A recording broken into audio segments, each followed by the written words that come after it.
Hi, everybody. I'm Celeste, and I'm your Cranbrook clairvoyant.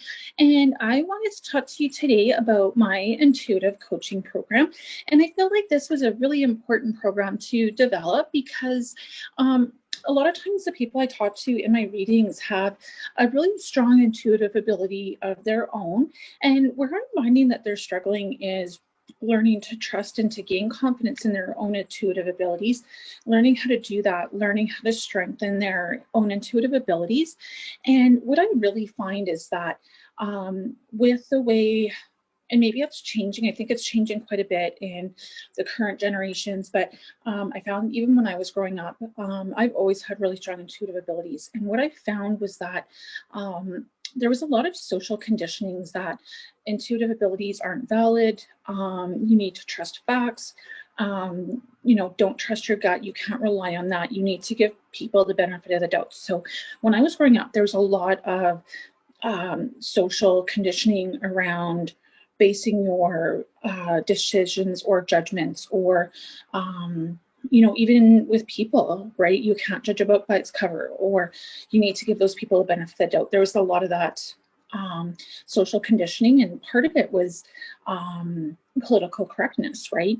At that time, kids couldn't say, I don't want to hug Uncle so and so because I'm not comfortable around him. Or, there was this pressure, oh, give Uncle so and so a hug or give Auntie so and so a hug. And for the sake of political correctness and not hurting that person's feelings, when maybe that child's gut was telling them, I don't feel safe with this person for whatever reason.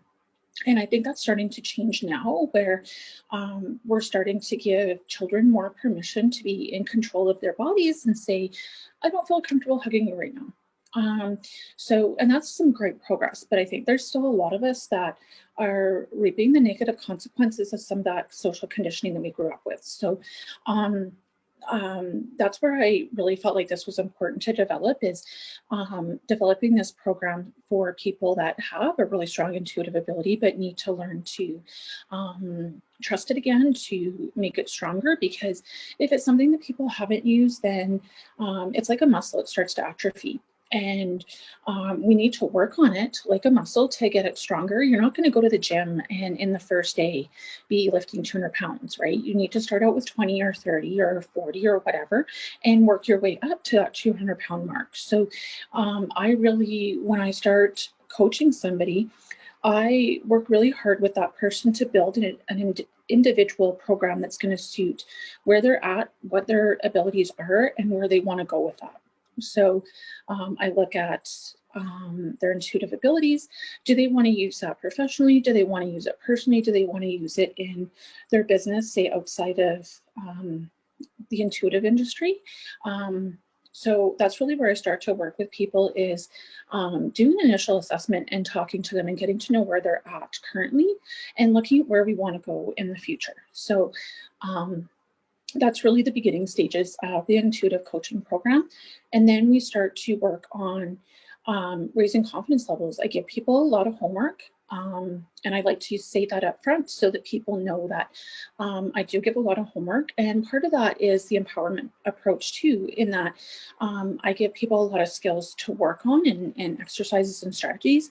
And then once the program is done, they can continue doing those exercises and those strategies to continue to grow without necessarily feeling like they need to be dependent on me to help them along with the exercises. So they're exercises that they can work on independently even after our program has ended. So I do give a lot of that homework.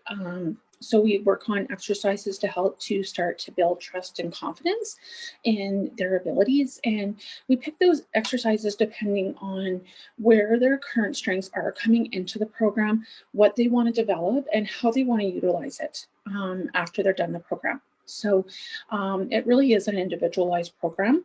And also too, we look at coping mechanisms for learning to cope with intuitive abilities, because I got a little bit backwards when I started to really focus on developing my intuitive abilities. And what happened with me was that I was gung ho. I felt like I was ready to start developing my abilities. And then as they started to grow, they almost got a little bit unmanageable for me. And there's a really good quote, and I think it's from Chip Coffey, where he says, you need to learn to manage your abilities or they're going to manage you. And that's very much what happened with me, was that they started to manage me because it started to become really strong and with my abilities, and it almost became overwhelming because I didn't know how to turn it on or off. And so it was just coming in whenever, and all this information was coming in, and it was like I was on sensory overload, right? It's like, being at a Metallica concert and having a TVs going in the background on a different station, and the radio station going on a different station, and having people everywhere and all this sensory information. So I really started to feel very overwhelmed, and I almost went into crisis mode, and I had to touch base with an intuitive coach to learn how to cope with it, and learn how to turn it on and off so that it wasn't inundating me at times where I didn't feel like I could manage it. And that became very necessary and very helpful for me. So that's one of the things that we work on as well.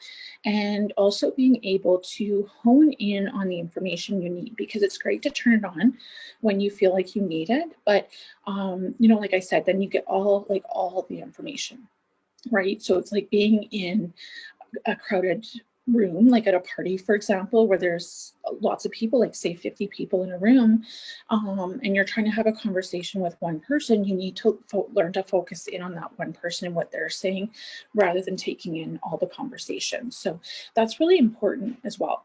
And we look at just learning on how to build those strengths and cope, and so that's really what the intuitive program is about, is learning skills and strategies to not only build your intuitive abilities and make them stronger, but how to cope and how to utilize them. So I just wanted to talk a little bit today about the program. And I do have a couple of slots open for intuitive coaching, the intuitive coaching program that I offer. So if that's something that you're interested in, send me a direct message and we'll touch base on how to get started in your individualized coaching program. So I look forward to speaking to you, and have a great day.